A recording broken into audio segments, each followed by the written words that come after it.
I woke up one morning to find a bright orange violation notice duct-taped to my mailbox demanding $500 for unauthorized use of shared natural resources.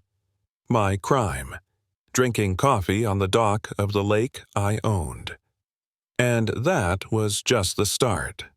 Within weeks, I was staring down forged maps, bogus petitions, and even construction signs hammered into my lawn, all because the HOA president decided my property should belong to her community. My name's Liam, and for 6 years I'd lived on a quiet parcel of land tucked beside Maple Shores, a planned development run by a homeowners association.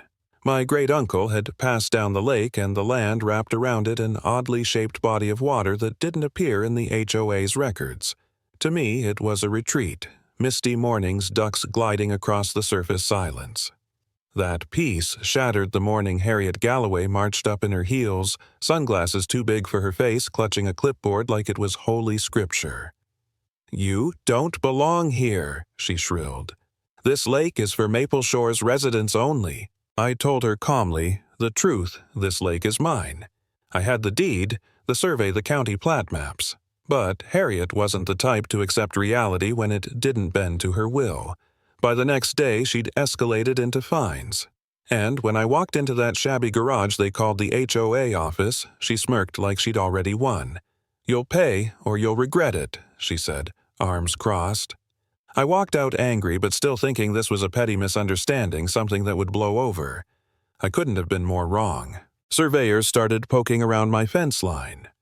One even climbed over. I filed police reports, installed motion-activated cameras, tried to draw a clear line, but they kept pushing. Then came the landscapers hammering a private HOA property sign right onto my dock. That was the moment I snapped. I stormed down there with the official parcel map in hand. "Touch this dock again and I'll have you up for trespassing," I warned. Harriet showed up later with backup 2 board members standing stiffly at her sides. From the sidewalk, like they were lords summoning a peasant, they shouted insults. Harriet screamed about ruining the aesthetic and how I should be grateful they let me use the lake. I shot back that I could fence it off tomorrow if I wanted. Her face turned scarlet. "Don't think this is over, Dunker. You'll regret this." And I believed her. Sure enough, a week later, I got a thick envelope stuffed with amateur maps and a notice of intent the HOA was trying to annex my lake. They even drew picnic tables next to my shed. I sat at my kitchen table staring at the paperwork, my hands shaking. And for the first time I wondered, maybe I was being too stubborn. Maybe I should just let it go. What was a lake worth compared to endless harassment? The thought ate at me. I didn't move here to fight a war. I came for quiet, and now I had nothing but stress. For one heavy night I thought about selling. But the next morning I drove to the county clerk's office. Tanya, a woman who'd been there 20 years, looked over the papers and scoffed. "They can't just vote themselves into owning your land," she said, tagging my record with a warning label to prevent tampering. That gave me a spark. I spent hours digging into their charter. Half the bylaws weren't even properly filed. I called an old friend Russell, a land use attorney who loved nothing more than dismantling overreach. "From what you've told me," he said, "this woman's about to learn HOA power stops at the property line." I felt stronger, but Harriet doubled down. I came home to a glossy sign planted 2 feet into my soil future site of Maple Shores Community Pier. They had digging equipment out there. That wasn't just harassment, that was theft. I ripped the sign out with a wrench and called Deputy Weller, who listened carefully, scribbling notes. "This isn't civil anymore," he said. "This is criminal mischief." Finally, someone else saw it. But Harriet wasn't done. She arrived in a stiff navy suit, waving a petition with 67 signatures. "The community has decided," she declared. I leaned on my porch post and laughed bitterly. "The law doesn't care about your spirit, Harriet. It cares about deeds, and mine are on record." She tensed, spat threats about legal escalation, and stormed away. For a week, everything went quiet. Too quiet. I sat on my porch at night staring at the lake, wondering if they were regrouping. My chest felt heavy. I hated that this place, my sanctuary, had become a battlefield. I almost wished I'd never inherited it. But then Russell called with the twist I never expected. "You're gonna love this," he said. They filed a zoning overlay with a fake county stamp. Metadata shows it was created by K. Galloway. Harriet had committed fraud. Real fraud.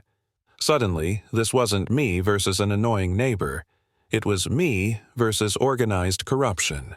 A few days later, county vehicles rolled in and Harriet was escorted from her house. Not in cuffs yet, but her face said everything she knew: the hammer was falling. News spread fast. Neighbors whispered on porches, local reporters showed up, and Maple Shores cracked under the weight of exposure. Turned out, Harriet had been pulling stunts like this for years, bullying residents, rewriting maps, expanding trails without permission. She wasn't a protector, she was a tyrant. Then came the final act. Assistant District Attorney Marcus Pell asked me to testify. He showed me evidence of laundered HOA fees, shell accounts, fake maintenance crews billing for work on land they didn't own. Tens of thousands siphoned into Harriet's pocket. The board was complicit. It was bigger than I imagined. I agreed I wasn't backing down now. Courtroom day arrived gray and tense.